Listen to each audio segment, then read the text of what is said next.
Hello, my name is Marcus and welcome to Tabletop Reviews, where today I'm having a look at 5 games that I have played. Yes, another episode of these ones. This is part 3, I believe. From this point of view as well, I'm actually just checking in my mirror, because unfortunately my camera don't have a flap that goes out so I can see it. And it seems that I am in view. I completely forgot to do that in last episode, so my forehead is completely gone. But I might put some pictures in, so that's okay.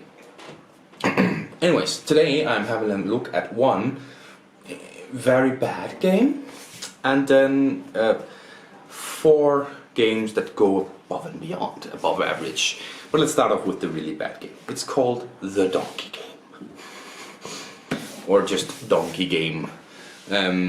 Basically what it is that either player gets a pile of an equal size, I believe it depends, 30 or 40 cards, and then the remaining cards, well then a handful of 5, and then the remaining cards in a pile in the middle. And the game is all about getting rid of your pile of cards.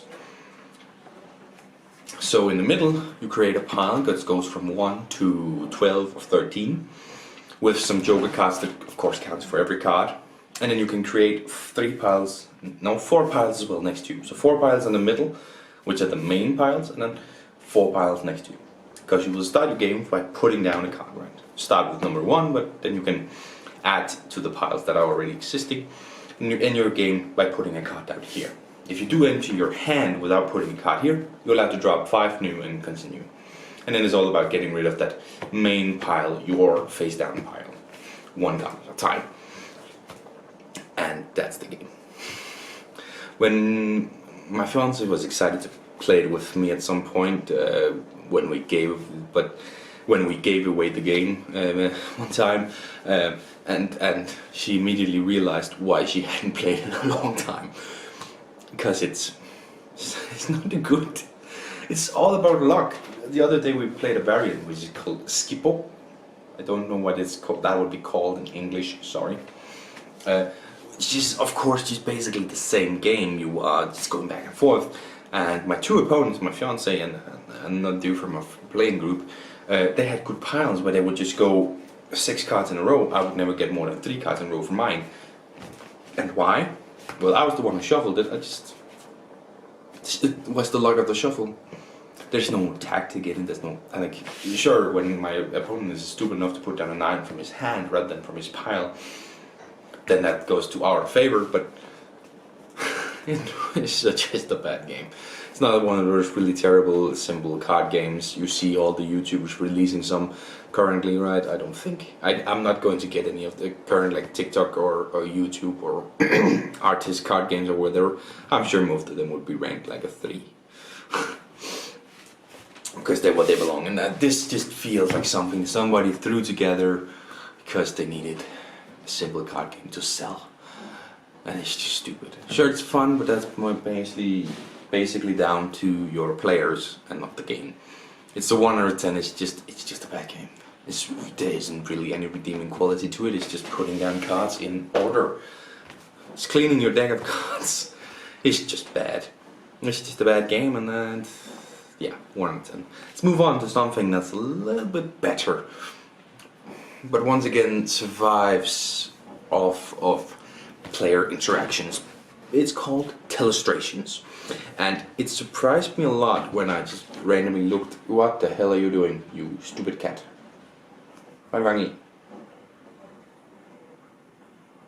She just attacked the door. I don't know what she's doing. Telestration. It surprised me to see that Tom Vassell in 2011 or something rated it in his top 100. Really? Surprised me, but maybe there weren't any better games in 2011.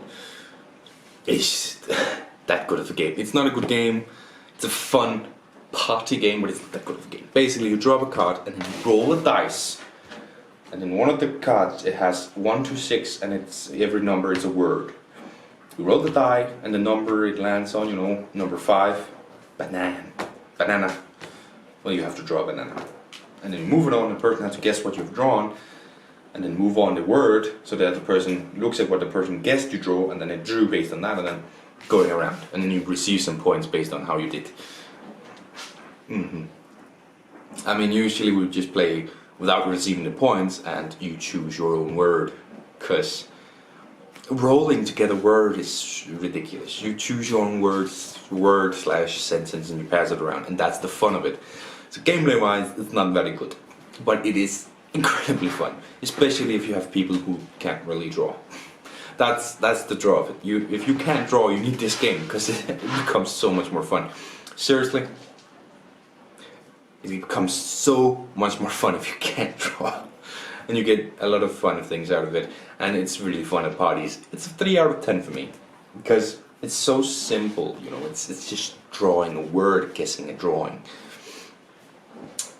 But it is so much fun to play with the correct. What are you doing? There's nothing. Stop. Zoe. Go into the other room. We had to put the litter out here because her and her sister was against each other. We can't lock one in a room without, you know, a litter. Now she's choosing this one instead of the other one. I need to move it back in, but.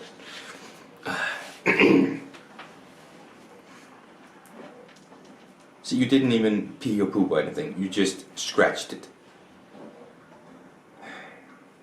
Cats. Anyways, where was I? Right, it's a really fun game, but the baseline of the game and the points and stuff doesn't make any sense. So it's a 3 out of 10. Now we move on to a game which is very dependent on playing group size. Werewolf. We played this at the minimum of 5 players, which is like said to be the actual minimum. Except then you're 4 villages and 1 who tells the time, so you need to guess the werewolf within 2 nights, which is basically impossible. I would not say don't play this game beneath 10 players, really, because there's whimsical rules at 5, 6, 7, 8. You're getting into something, you're surviving longer nights. 9 and 10, we're getting there, but above 10 is where it's at. And I have played this at 15. I think we were 15, and I was one of the ones who died early in one of the games, and it's like fine. You look at the other ones, you follow the game. If you can't follow the game, like there's some people who probably can't do that, but I can, and it was exciting to see the game. Try, you know, now I know who killed me. Okay, guys, guess correctly, and that is a lot of fun. But it is very dependent on playing group size. But all the roles that do something different, it's very interesting, trying to communicate hidden roles, hidden something, can't remember what it's called, but it's really fun. I'm rating this a 5 out of 10. Again, it's an abstract card game, because the theme doesn't matter. One person is secretly a killer, the other people has to guess that person. But the roles that you can have, and just, it elevates it a lot, and the conversations you get, it elevates it a lot. Trying to say like, hey, I know this person is innocent because I'm the seer, but I can't say that I'm the seer. I just have to hint towards it. Because if I straight up say it, I'm a, right? And then you can add a ghost who can write like 1 word or maybe just 1 letter at a time. It's so exciting because then it like slowly gets towards it. But sorry. Man, so it's a 5 out of 10 for me. It's a very fun, as I said, very dependent on the play group and the play group size to be exciting, but it's a lot of fun most times I've ever played it. No, it's almost out of power, damn. It's a lot of fun. It's really great. It's 5 out of 10, yeah. Next up is Enigma. I gotta remember correctly. Anyways, Enigma is all about trying to, what do you say? Close off. I can't really fully remember the rules now that I'm thinking, but it's all about creating a lot of points, and whoever gains the most amount of point, an amount of point first, ends the game, and then you know maybe you're the winner. I believe it's 20 points. Ooh, I can't quite remember, but basically you score. You're creating a maze here together with every player. Every player counts to the same one. Then based on what you have in the color blue, in the color yellow, in the color red, in a closed off area, you get points based on that. And the way you get these maze pieces is by 4 different challenges that would be like over here. And then every turn, one player is the first player to choose, and then going around. And then you choose a puzzle to try and trick, which can be based on, I know I'm really good at these puzzles, or that's the exact, like, looking shape that I need for the maze to close it off to get ability points. One of those two is like what you would choose based on. Usually we chose based on what we're good at, because it's better to have something than nothing. And there are definitely some of them we're better at than others. And then basically you start, everybody flips over the puzzle, looks at it, and whenever someone feels like they can solve it, they start a time. Sometimes you will have people who just flip it over, start the time, and then try to solve it in that time, which is stupid. Literally, we played a couple of games this one. Basically, every time someone did that, they failed. They didn't do the puzzle. But that's also a tactic, right? If you get one that you know you are going to struggle an extreme amount with, fuck it over for everybody else as well. Fuck it. You're not gonna solve it, maybe I am, but you're not. Boom, just go for it. It was great fun. The tactic of choosing where to put your maze pieces as well to maximize the amount of points. I remember the game that I won. I convinced my fiance to close it off because we're gonna get a lot of points. Close it off now. I got enough I got like 25 points or something through that one, and she got enough to grab, not second but third, coming from way down behind. And basically screwing over our two comrades. And it was fun. Obviously that I needed to give some massage when we got home, but it was worth it. And it was a lot of fun, and it's just a really great game with the challenge, with these brain-teasing challenges and limited amount of time and then fitting in it, and where am I going to put my figure? Oh, I can't put it in the red because we're connected, but I'm going to take yellow, there's a lot of yellow. Really building on it, and you can continue just advance it, close it in small portions or large portions, whenever, whatever. It's a lot of fun. It was really great. Well, not great actually. It was really good, and it's a 7 out of 10. And basically an 8 is pushing really great game, whilst the 7 is at a really good game, right? Well, 9 is a really great game, and 10 is perfect, but 8 is pushing really great, it's really, really good, it's pretty freaking great. 7 is where this one belongs, because it's a really, really good game. It's not great, it's not going into that great, but it's really, really good. If it was going to be great, I don't know what it would be. Sometimes you can't make a game great, but you can make a game really, really good. And Enigma is really, really good with the choice of which ones to take and turn order, and it's just really, really good. So Enigma 7 out of 10, a really good game. A game that is pushing great is A Wonderful World, or It's a Wonderful World. We usually just say Wonderful World, and I thought it was just called A Wonderful World, but I think it's actually called It's a Wonderful World. It's a little bit confusing, but that's a game that is great. So what it is you have a hand of 7 cards to start off, and you have like a kingdom. You can go to basic, where all of you get the same like resources from your kingdom. You can go to advanced, where all of you get different resources. We've played both kinds. I do prefer simple, just to have the same starting points. That's just my preference, but the advanced one is really fun as well. And then you have a hand of 7 cards to start off with. You choose one card that you are going to keep in your area, and the rest you move on and you receive the other ones. And of course, depending on the player count, you might see that pile, your pile again, or you might not. I can't remember if it's 5 or 6 players, that's the maximum amount.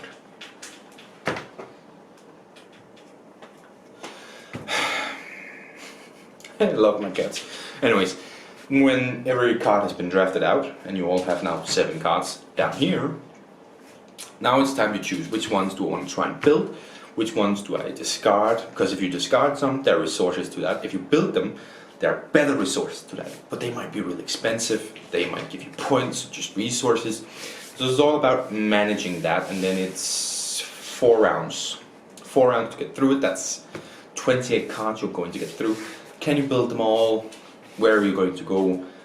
Of course, in the build phase, you of course receive base resources, blue and black and green and yellow, and then whoever gets the most of that resource, so whoever gets the most greens gets a bonus for that, and whoever gets the most blacks get a resource bonus for that.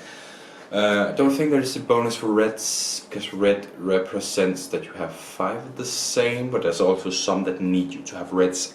Yeah. But it's a great drafting game, and it works really well with more players. I think most drafting games do that because you pass it around a bit more. But it's it's a really great game. Honestly, it is, with the drafting mechanics and building them. I like that, you know, you have some of the basic ones you get a lot of. So maybe you want to build one of them and discard two of them. I think I've sat with, you know, hand 7 cards, basically 2 different ones. Not quite, but a lot of the same ones, and maybe you discard some or you build some. And every turn is almost like, well, depending on the cards you get, that's what you're going to try and focus on. Okay, I got a lot of blue cards, I'm going to focus on blue cards. I got a lot of red cards, I'm going to focus... No wait, that's not a red card, sorry. Got a lot of grey cards, I'm going to focus on that. You know, a focus point based on the cards you get. What in the world was that? Oh, let's finish this up so I can tell her to bloody stop playing with everything. Nah, that was a very cute sound. Don't eat that. Okay, yeah, it's a wonderful world, a great 8 out of 10 game. Not fully the best ever, but I don't. Again, it's one of those. I don't know what they would do to get it to 9 or 10, but it's a really good 8 out of 10. A really good card drafting game where you build up your kingdom with buildings and stuff. Really good.